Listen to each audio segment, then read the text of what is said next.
Assalamualaikum warahmatullahi wabarakatuh.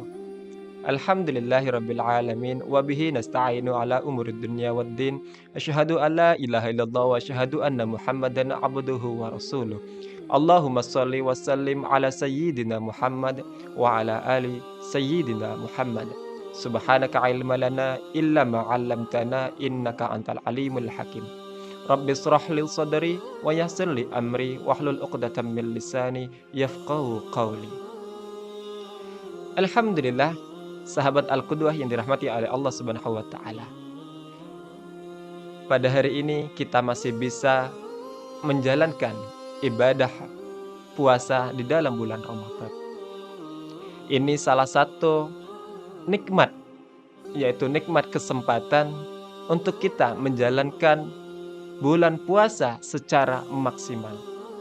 Sampai dengan umur berapa kita sampai dengan saat ini? Apakah puasa kita pada tahun-tahun yang lalu itu sudah maksimal ataupun belum? Harapannya di bulan suci Ramadan ini kita bisa menjalankan bulan puasa secara maksimal. Karena wajib bagi kita seorang muslim untuk berfastabaqul khairat dan juga la'allakum tattaqun. Berlomba-lomba dalam hal kebaikan dan juga untuk mendapatkan gelar takwa di hadapan Allah Subhanahu wa taala. Sahabat Al-Qudwah yang dirahmati oleh Allah Subhanahu wa taala.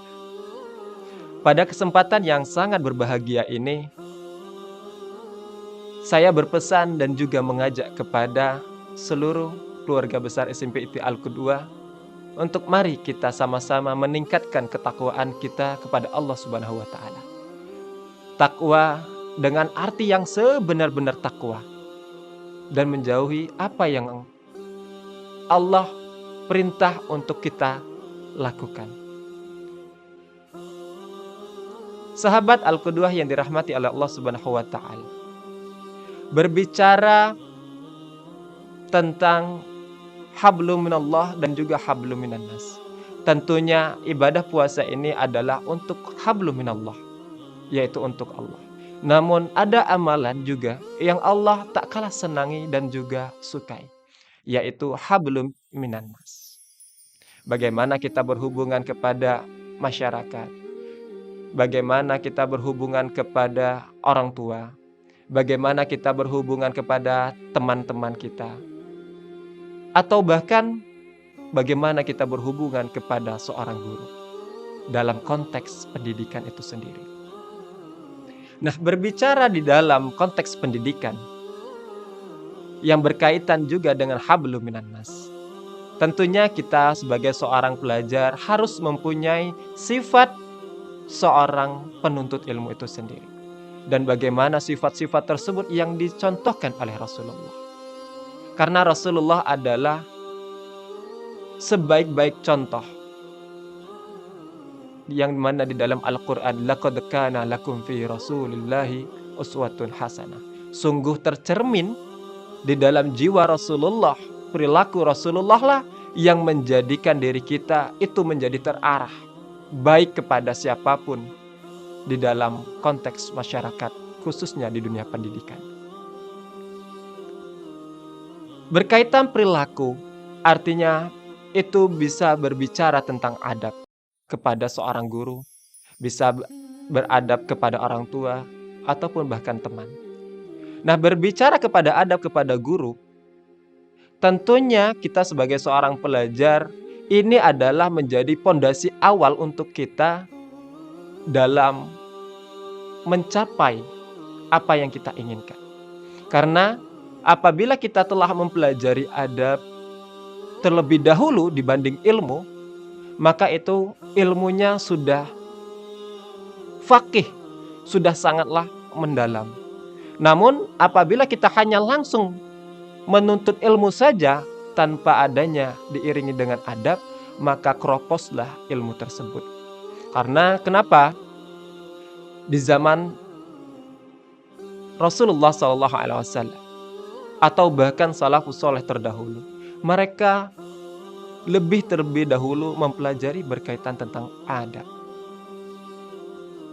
Nah, berbicara berkaitan tentang adab kepada guru, ada 3 poin yang ingin saya sampaikan kepada seluruh segenap keluarga besar SMP ITI Al-Kedua. Yang pertama, yaitu ikhlas. Mukhlishina lahuddin. Karena menuntut ilmu itu ada suatu hal yang wajib bagi seorang muslim, maka tentunya kita juga kaitkan kepada agama kita. Ikhlas mendapatkan ilmu tersebut, ikhlas mencari ilmu tersebut, atau bahkan memperbaharui niat sehingga mencapai keikhlasan tersebut. Jangan dicampuri sesuatu hal. Contohnya susu. Maka apabila kita ingin mendapatkan susu yang murni, maka kita juga harus mendapatkan sapi-sapi yang berkualitas sehingga diri kita tidak akan salah dalam memilih minuman susu itu sendiri. Tidak bercampur dengan darah atau bahkan hal yang lainnya. Murni benar-benar ikhlas. Mukhlishina lahuddin. Ikhlas dalam menjalankan agama itu sendiri, wabil khusus konteks pendidikan. Karena kenapa? Apabila kita hanya sekedar mencari ilmu saja tanpa diiringi dengan pengetahuan adab berkaitan menuntut ilmu itu sendiri, maka kita akan menjadi keropos. Maka dari itu teman-teman yang dirahmati oleh Allah Subhanahu wa taala, kita harus ikhlas ya, melapangkan hati untuk mendapatkan ilmu dari seorang guru tersebut. Mungkin pada saat kita mempelajari suatu ilmu, mungkin kita tidak sesuai apa yang kita inginkan.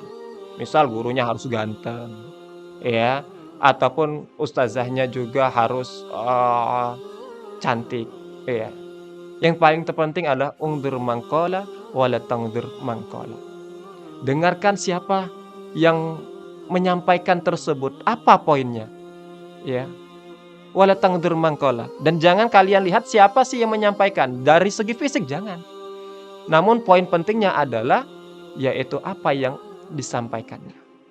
Tentunya dalam hal ini adab kita untuk mencapai hal tersebut, ikhlas tersebut, ya, menerima apa yang guru sampaikan diiringi dengan mimik muka yang baik, sikap yang baik, ya. Bertemu dengan guru kita ucapkan salam, senyum, ya, atau bahkan kita salimin, ya, wabil khusus untuk yang laki-laki ataupun yang perempuan, ya, tidak terkecuali.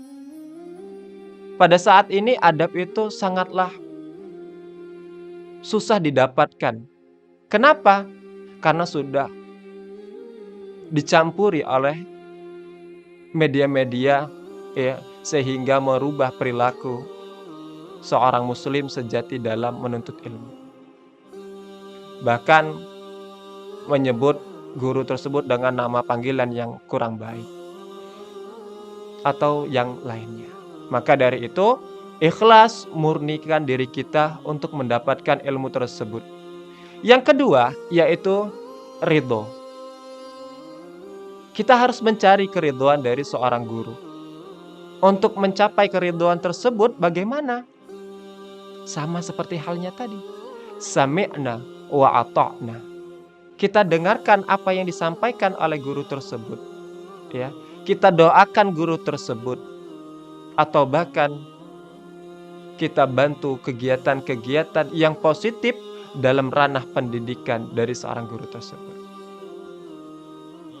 Yang ketiga, yaitu yang paling sangatlah terpenting, yaitu berkaitan tentang mahabbah, berkaitan tentang cinta.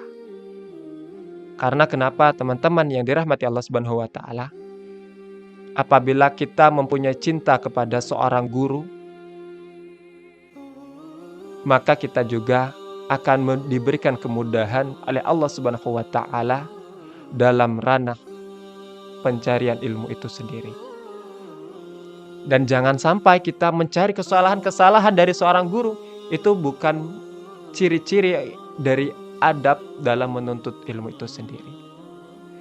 Ya, atau bahkan kita mengunjungi guru, ya, berbicara sesuatu hal yang kurang baik tentang guru. Itu salah satu cara Allah tidak meridhoi ilmu yang akan kalian dapatkan. Maka dari itu teman-teman yang dirahmati oleh Allah Subhanahu wa taala, 3 hal tersebut adalah pondasi bagi kita seorang pelajar untuk dapat mendapatkan apa yang kita inginkan. Yang pertama yaitu ikhlas, yang kedua ridho, yang ketiga yaitu mahabbah, cinta kita kepada seorang guru.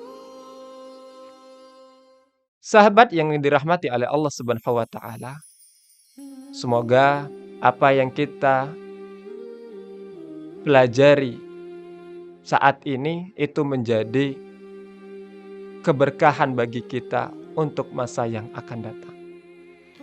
Mungkin hanya ini yang bisa saya sampaikan. Mohon maaf apabila ada kesalahan ataupun kekeliruan. Mari kita sama-sama untuk mendahulukan adab, setelah itu mencari ilmu. Terima kasih. Mohon maaf apabila ada kesalahan dan khilafan. Kepada Allah saya mohon ampun. Akhir kalam ihdinas syiratal mustaqim. Afwan minkum. Assalamualaikum warahmatullahi wabarakatuh.